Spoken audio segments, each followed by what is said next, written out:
Hello students, next हम करते हैं हमारी ग्रुप थ्योरी की अगली थ्योरम है। कौन सी है? साइक्लिक वाला टॉपिक चल रहा था, साइक्लिक सब ग्रुप। साइक्लिक सब ग्रुप की एक बहुत इंपॉर्टेंट और बहुत अच्छी थ्योरम है। इसने कहा every finite group of prime order is cyclic.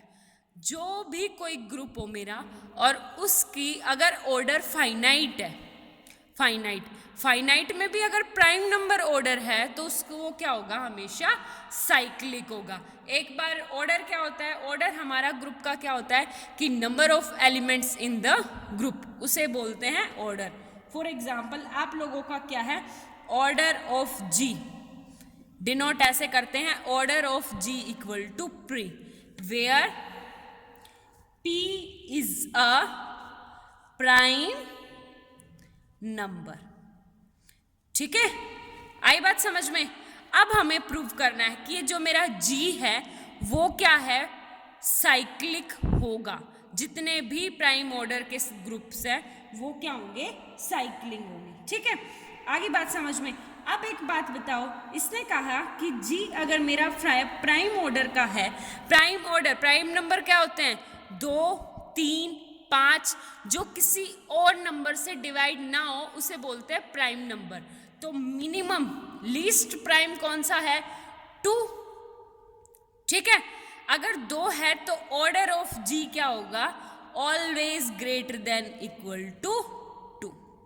ठीक है, 2 या 2 से बड़ा ही ग्रुप का जो ऑर्डर है वो क्या होगा? हमारा ग्रुप जी। आगे बात समझ में। अब इससे आगे है कि अगर मैं सबसे छोटे वाला लेके चलूं, जैसे मैं लेट कर लूं, let order of G equal to 2 है। अगर वो 2 है तो एक तो कोई ना कोई जी के अंदर आइडेंटिटी जरूर एग्जिस्ट करेगी और एक कोई ना कोई ए एलिमेंट, तो ये क्या होगा? A is not equal to identity. तो ये ग्रुप क्या होगा? आपका साइक्लिक होगा। क्यों? क्योंकि ए से ये जनरेट हो रहा है। आगे बात समझ में। अब इससे आगे के लिए है कि लेट कर ले हम। क्या लेट करें? देखो क्या लेट करा था हमने कि order of g is equal to 2 लेके चले, तो क्या हो गया? A is not equal to identity. इसका मतलब क्या होगा कि order of a is always greater than equal to 2। ठीक, अब इससे आगे हमें क्या करना है कि हम लेट कर ले, लेट ऑर्डर ऑफ ए क्या है? एलिमेंट है मेरा, आइडेंटिटी से हटके। Order of A equal to क्या लगा ले हम? कोई भी एम लगा ले, एम। अगर एलिमेंट का ऑर्डर एम है, एम का मतलब है कि ए की पावर एम करने से क्या आएगा मेरे पास? आइडेंटिटी आएगा। ये है मेरे एलिमेंट का ऑर्डर। आगे बात समझ में। इससे आगे है हम क्या लेके चलेंगे कि let we have H is a cyclic subgroup of G which is generated by A। एक बात बताओ, अगर मैं 2 एलिमेंट लूं तो A क्या है मेरा? इसका जनरेटर। अगर ये इसका जनरेटर है तो अब एक बात बताओ, H इज अ साइक्लिक सब ग्रुप G, साइक्लिक सब ग्रुप है तो उसका कोई ना कोई जनरेटर है और हमने मान लिया उसका जनरेटर क्या है? A। और जब भी कोई ऑर्डर का जनरेटर इक्वल होता है तो order of subgroup is equal to order of element जो उस सब ग्रुप का जनरेटर है, उन दोनों का ऑर्डर क्या होता है आप लोगों के पास? सेम। तो इसका कितना लेके चले थे? m। आगे बात समझ में। अब एक बात बताओ, ऑर्डर ऑफ h कितना है? m।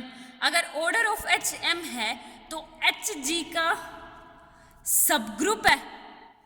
अगर h g का सब ग्रुप है, हमने पीछे थ्योरम करी थी, क्या थ्योरम की थी कि ऑर्डर ऑफ सब ग्रुप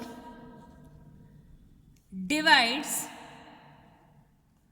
ऑर्डर ऑफ ग्रुप, कि जो सब ग्रुप का जो ऑर्डर है ना वो ग्रुप को के ऑर्डर को जरूर डिवाइड करेगा। इसका मतलब क्या हो गया कि m डिवाइड्स p। ग्रुप का ऑर्डर क्या लेके चले थे? p prime.